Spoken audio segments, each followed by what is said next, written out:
Hey, what's up, guys? Welcome back to another episode of the Herd Truth. Listen, I am so pumped. We got a young man on the show today that is absolutely leading from the front, but could we expect anything less? He is an Army officer, but I had an opportunity. I had Mr. Joyce working at Soldier Fit a few years ago. It was a pleasure to work with. Did everything the right way. This is why I try to explain this to people, whether they come work at Soldier Fit or they go work at any other job. 0.9%, there's always that one asshole, but 99.9% of small business owners, if you work and do well by them, they're going to root for you and cheer for you if you go on and do your own thing. I've always told people, like, if I were to get mad at somebody starting their own gym or their own training or coaching program, I'd be a pretty big hypocrite because that's what I did. And one of the reasons I wanted to have Kyle on the show is I've been paying attention, and let this be a lesson for everyone out there. I don't write Kyle all the time. We don't talk. We're not doing karate in the garage, though he does have an epic garage at his house. I still watch him, and I'm still inspired by him, and I'm still paying attention. And seeing and knowing all of that, I reached out to Kyle and asked him to be on the podcast today because he's doing great in the coaching space. I look forward to watch him continue to grow, and I wanted you guys to know about him. So, Kyle, listen, really start with the foundation. Really, one of the things that I love to talk to people about is, how did your time in the Army shape your relationship with fitness? Not just physically, but mentally as well. And how are you taking that and transitioning it into your civilian career? Well, it started long before the Army, honestly. I grew up an athlete. I was captain on basketball teams, football teams. So everyone has different leadership styles, right? Some are rah rah, some are lead by example, quiet, but everybody watches everything they do. And that's all that needs to be said. It's just your actions. I was always an actions guy. I led from the front. I wasn't a huge rah rah guy, get everybody hyped up, but people followed me because I always set the standard and I let my actions speak for me. So with that being said, another part of leadership, in my opinion, is looking the part. Right? If you're gonna be a trainer, I feel like you got to look the part.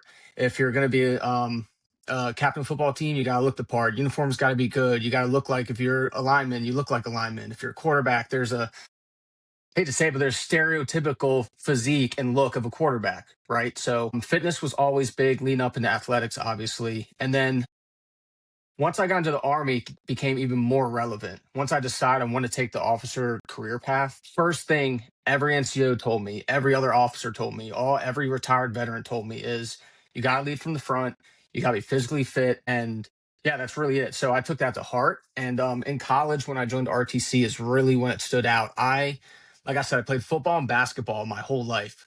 Not a lot of not a lot of long distance running involved with those sports. I remember when I got into RTC and we did our first like mile repeat PT session. I was getting smoked by these skinny cross country dudes. I was like, oh, hell no, bro. Hell no. So then I was like, all right, I guess we got to get this running thing up. That's kind of where it all started. I always had the strength and the athleticism, but I never had that conditioning as far as like long distance goes.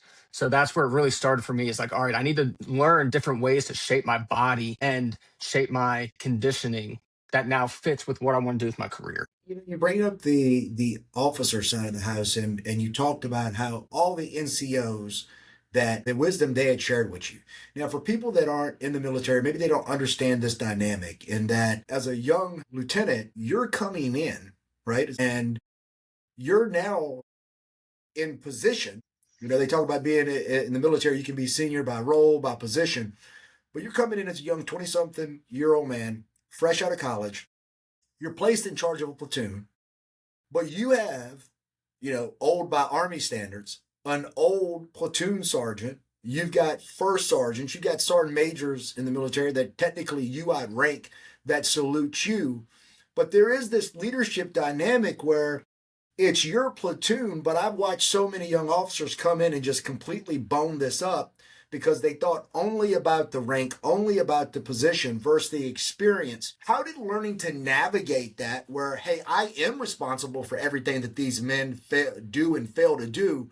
However, I don't want to say the real leader, but the seasoned leader, the person that the platoon sergeant actually probably knows a lot more about you coming in as a rookie. So how do you manage that dichotomy, and how does that translate into civilian world, and more importantly, helping people that are starting a fitness journey?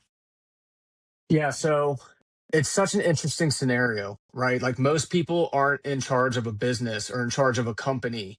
And I'm using company business to relative to a platoon, right? Aren't in charge at 21, 22 years old. Typically you're starting from the ground up, right? Entry level positions and you work your way up as your career goes. With being an officer and a new lieutenant, especially like in the infantry line company, you're starting out in charge of 42 people. And I remember my initial counseling with my commander is kind of where it hit me. He said, "Hey, at the end of the day, you're responsible for everything your platoon does and fails to do. But you're going to lean on your NCOs, and will, if they're good NCOs, it will help develop you and steer you in the right direction." So I was blessed to have a platoon sergeant that was really just a well-rounded human being, yet alone a senior NCO. And I remember we do sticks lanes, we do platoon lanes. I kind of naturally was pretty competent with tactics, infantry tactics, but as always, I would screw stuff up all the time. Right. So, and I remember we would do our AARs, and then me and him would always talk on the side. And he'd be like, "So, how do you think it went?" I'd be like, "I think it went pretty good. I might have messed this up a little bit, might have messed this up a little bit." And he would kind of give me the side eye. And he'd just be like, "Yeah, you fucked that up." He goes, "What could you have done differently?" So it was a really good conversation, and where it was never in front of the troops. If we ever had any issues, if I messed something up, if he messed something up, it was always in private. And that really helped develop me and also helped me learn to lead, because nothing ever comes well from calling people out in front of a crowd for most people, right? So that was really important. And when you think about the civilian side of things, if you're in charge of a team or you're a project manager in charge of a project that has various number of people involved, I think the most important thing, and especially in an infantry platoon, is knowing the strengths and weaknesses of your soldiers and the positions that they have.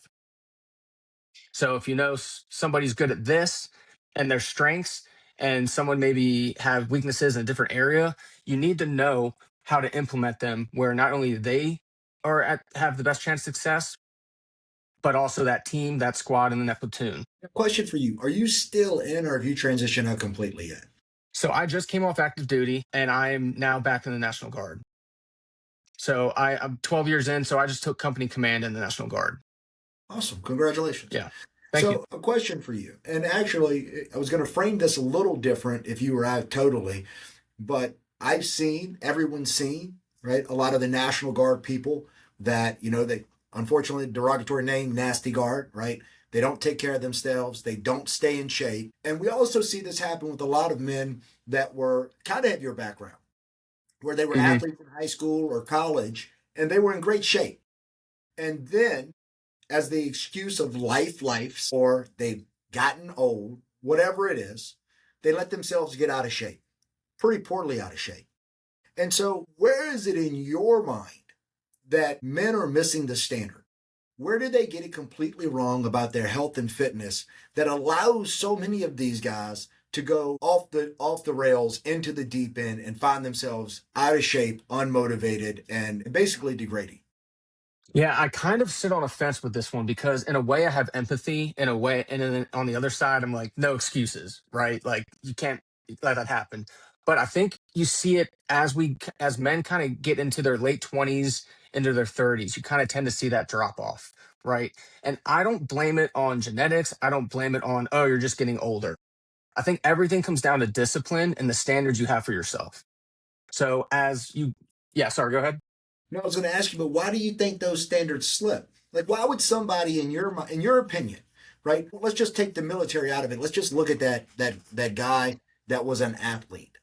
Why do you think, after experiencing, because it challenges a notion that I had, right? A notion that I had is that if I could bump everybody on their head and let them see what being in shape felt like, I wouldn't have a hard time convincing people to go to the gym, because people are walking Yeah. around basically in a conditioned state of misery.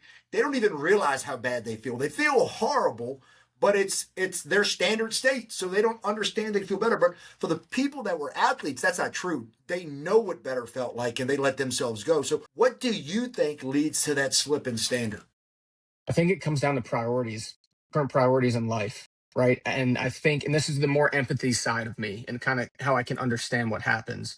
For athletes, you've been training 5, 6, 7 days a week for 15, 20 years. You can eat absolutely anything on this planet and not gain a pound if you don't want to, right? And then as your athletic career ends, your training typically tends to end naturally, right? People can still lift weights, they can still run, they can do that stuff, but at the intensity and the frequency that they were doing for the first 15, 20 years of their life, it just doesn't make sense to train that way anymore. You're just going to run your body to shit essentially. But they don't adjust their diet, they don't adjust the things they put into their body that correlate with the amount with the workout intensity and frequency they are now doing. On top of that, not even just athletes anymore. Let's talk about just human beings, men in general. As you get into your 20s, right? Let's say the average male goes to college, gets out at 21, they get an entry level position, and they start working up. By the time you're 25, 26, 27, you're pretty deep into that career, assuming you stuck with that career since. And I think career starts being a top priority for people. Maybe you get a long term girlfriend, you get married. Well, now that becomes a priority to be a good husband, a good boyfriend. And then later in 20s, you pop out a kid, maybe 2 kids, maybe 3 kids. Now you're a dad. That's a priority. And I think that a lot of men tend to put things above their own personal well-being. I think that's like the empathy side of me, where I can see how that understands. As a man, they want to make sure that they can make money to provide for their family, that they're going to be a good husband, that they're going to be a good father, and then naturally their uh, fitness tends to decline because that hasn't been a top priority.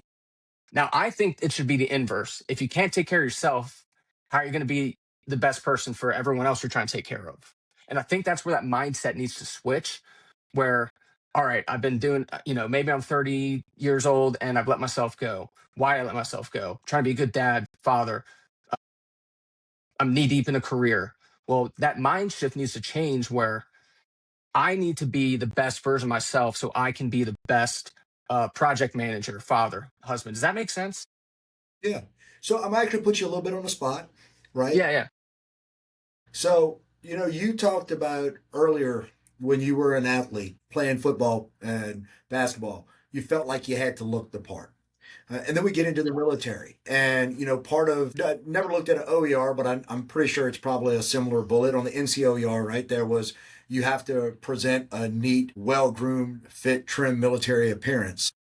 With the leadership connection, do you believe that a man can truly lead in his home, his business, his community if he's not physically disciplined? Oh man, that's such a good question. Personally, I think it's possible. I do, but I it'd be hard for me to personally get behind somebody. That's not. I think it's possible. I mean, I'm sure you've seen it, even in the army, right? You got guys that don't look the part, but they are humping that rucksack further and quicker than anybody else, right? And they might not get that max PT test. They might even be an average PT test, but when it comes to an exercises or in combat, they're a dog, right? So I've seen that plenty of times in the army. However, I mean, me personally, I can't help but get behind somebody that doesn't look the part. I just can't, and that may be a flaw of mine. Who knows? But that's my personal opinion. I think at the end of the day, so many people have said this and people don't like it. But the truth is, your appearance is the first thing that walks in the room. Yeah, yeah. And I've met people, you know, I always remember this soldier and I always tell people about him. His name was Specialist Frias. I'll never forget this guy as long as I live. And Specialist Frias was the exact version of what you're talking about.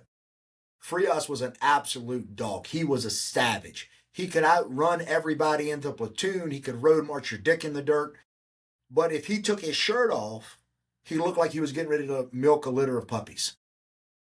The problem on his regard was he didn't know. He didn't know how. It wasn't lack of because he would do 2 PT sessions a day. But I didn't know what I know now about health and fitness. Truth is, a lot of people didn't. The military Mhm. damn sure didn't Oh because yeah, oh yeah. the military's way, and I was a fat kid in the military, your military's way of dealing with the fat kid program was to put you in a plastic bag and run you to death, right? And I would watch Frias do all of this work, and he's eating like 2 things of ramen and a can of tuna all day, trying to lose the weight. So for the men that have the capacity that you speak of, right? But they don't have the knowledge. What is your recommendation for those people, or for guys that like, listen, I don't even know where the hell to start. Where do you recommend for them? You got to hire a coach. I Yeah, mean, I think that's the best. I mean, I can't think of a better thing to do, whether that's a personal trainer, whether that's a online coach. The benefit of both of those things is, I mean, you even see with top athletes, if everyone thinks that these pro athletes know what they're doing in the gym or know how to create a conditioning program, then why do all of them have personal trainers? If they knew how to do it themselves, and they're the top athletes in the world, if they knew how to do it themselves, they would, but they don't. So they hire professionals. So why is the average Joe any different?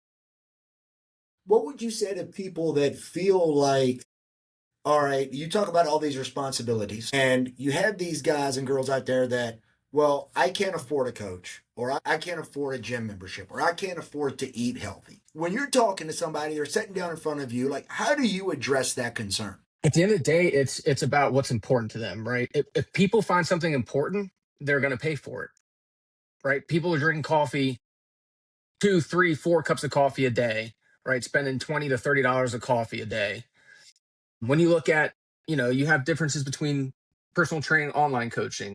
Typically, online coaching is a little bit more affordable than one-on-one personal training. So at the end of the day, if people break things down, they often see just the end price. Oh, it's $300 a month, $400 a month. That seems like so much. If you break it down, if it's important to you, you break it down to how much it costs daily. It's like the I mean, I remember going over this with you back in Soldier Fit when I was working for you. It's like, break it down to people where it's like, hey, how much are you paying a day in coffee? Now, imagine if you took away 2 of those cups of coffee, you'd easily be able to afford this trainer, easily, right? So that's how you got to break it down to people. A lot of people, they see a number and they can't dissect it into what that breaks down to on a daily basis or a weekly basis. And a lot of things are affordable if you do that. It just also comes down to what's important to you. Showing people value and showing that something's important often lead to a conversion in clients or sales. That's how I look at it. When we talk about what happens with so many guys leaving the military, and we see this in even in the civilian side, is having that structure, right? You talked about when you were an athlete, you got your practice 4 or 5 times a week, you got your weightlifting classes in there, and then that structure goes away. That's where they start to fall off. Do you feel like that's really where the biggest benefit of coaching comes from, providing you that structure and that accountability? Yeah, as long as you find a coach that will do that for you. A lot don't. I mean, I've had multiple coaches over the last decade or so, and I've been with my current coach for probably eight 8 years now. So it's finding someone that I look at it as like it's a two-way street, right? Like now that I'm in the coaching business, it sounds bad, but I don't want to work with people I don't want to work with, right? So it's a two-way street. If it's a good fit for me and it's a good fit for you, then we can give this a go. But I'm looking for people that actually want to commit to things and want to give their all versus somebody that is not going to do their check-ins weekly, or I got to reach out to them and be like, hey bro, haven't heard from you in 2 weeks, you're not answering my text. So yeah, if you can find a good coach that does that, it's extremely important because most people are so busy in their day to day that they don't take time to time block, right, their days out. They don't take time to, I'm going to work out on this day, recover this day, do my conditioning this day. They're just kind of winging it, and you and I both know winging it typically doesn't lead to success. Unless you're a bird, you're not going nowhere. Yeah, true, yeah. When you talk about mental toughness, I think a lot of Hmm. people think about mental toughness is I'm pushing through adversity. I'm running the gauntlet, so to speak. But to that last point, mental toughness, I think, and I'm curious your take on this is, are you sticking to the plan, right? Because the plan isn't going to produce instant fruit in 99% of things that you do. And in the fitness industry, what I see, and I tell people all the time, all workouts work. People come to Soldier Fit, can I do a free workout? No. If you think that what's going to make you do this or not do this is you try to push up, who hasn't tried to push up? Who hasn't tried to squat? Soldier Fit isn't doing anything different than power fitness. At the end of the day, like, no one's recreated the exercise wheel. Yeah. Yeah. And you see these people where so many people run into problems and they don't get results is they don't see anything through to the end. So for me, mental toughness is more about, am I willing to trust the process instead of listening to the voices in my head and derailing and going off of it? Is that something that you feel that you see with the people that you coach, or people that refuse to stick to a program, or is mental toughness different for you? No, no, I completely agree. Mental toughness. I think mental toughness and discipline kind of go hand in hand in a way.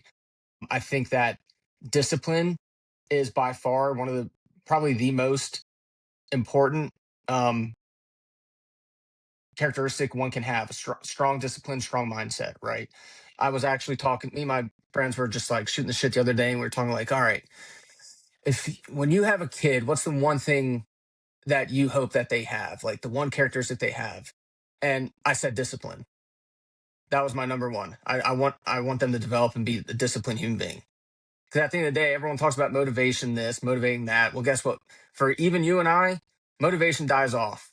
It does from time to time. The motivation to get up early, the motivation to do this, to do that dies off. But guess what doesn't? Discipline.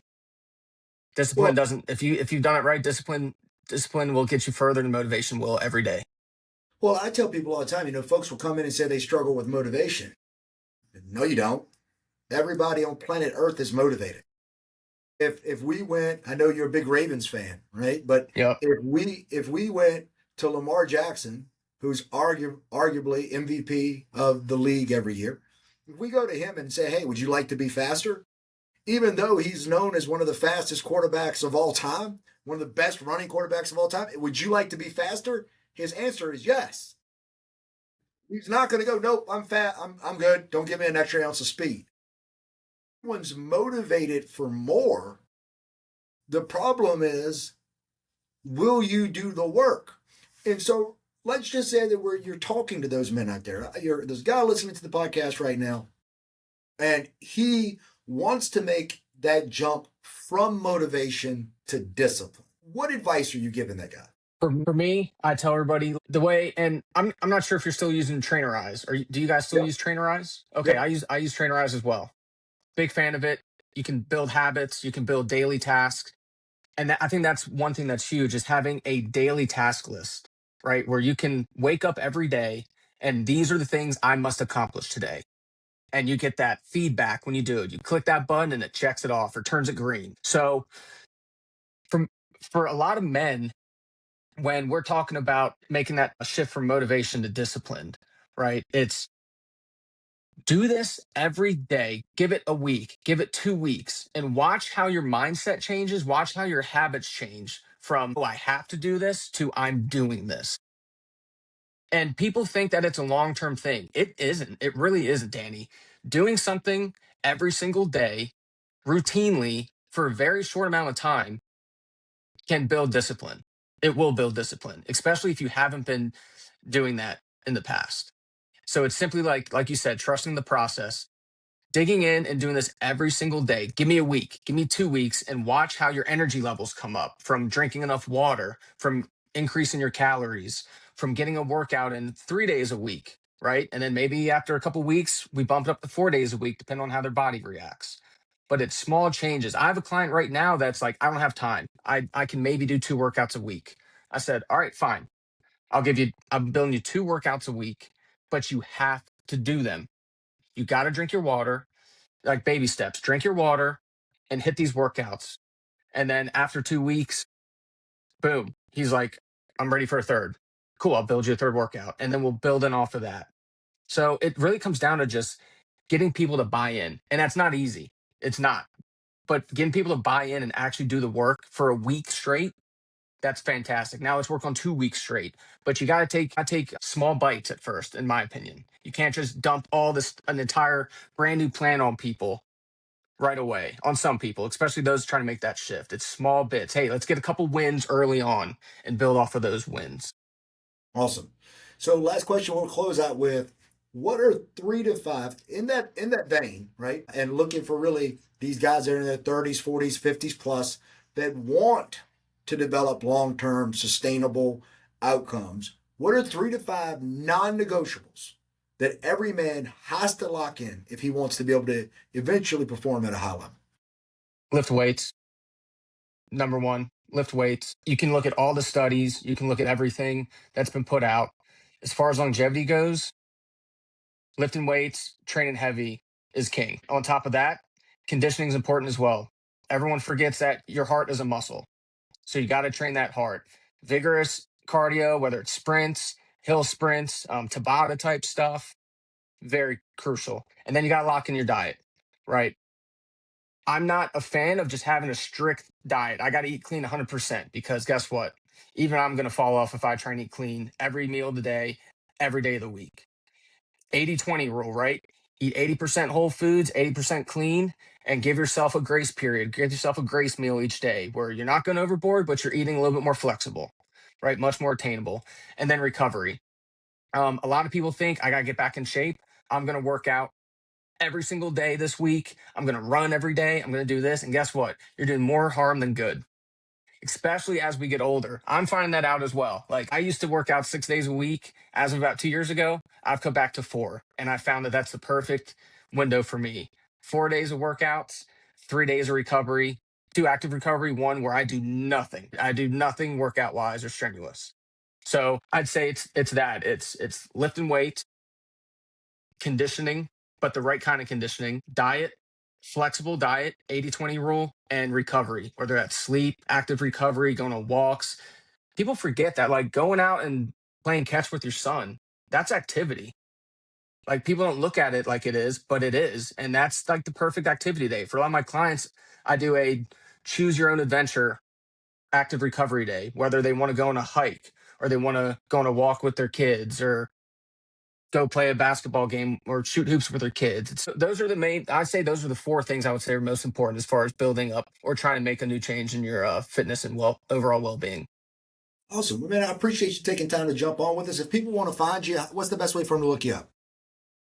Find me on Instagram, KGZ_25. I'm also on Facebook, Kyle Joyce. I've been putting out a lot of content recently, trying to give tips, trying to give different hacks out there. I'm typically not a big social media guy. So since starting my business, I quickly realized I got to get out there again. So I've been pushing out a ton of content. So check that stuff out. Whether it's your cup of tea or not, there's good info out there. Instagram, KGZ_25, and I'm also on Facebook, Kyle Joyce. Awesome. And I'll be sure to go ahead and tag you in all those things. As always, guys, I appreciate you for tuning in. If you got something out of this or you know there's somebody who needs to hear this, go ahead, like, subscribe, and share. And most importantly, remember the fastest way out of any storm is through. Head down, horns up. Until next time, salute. All right, man.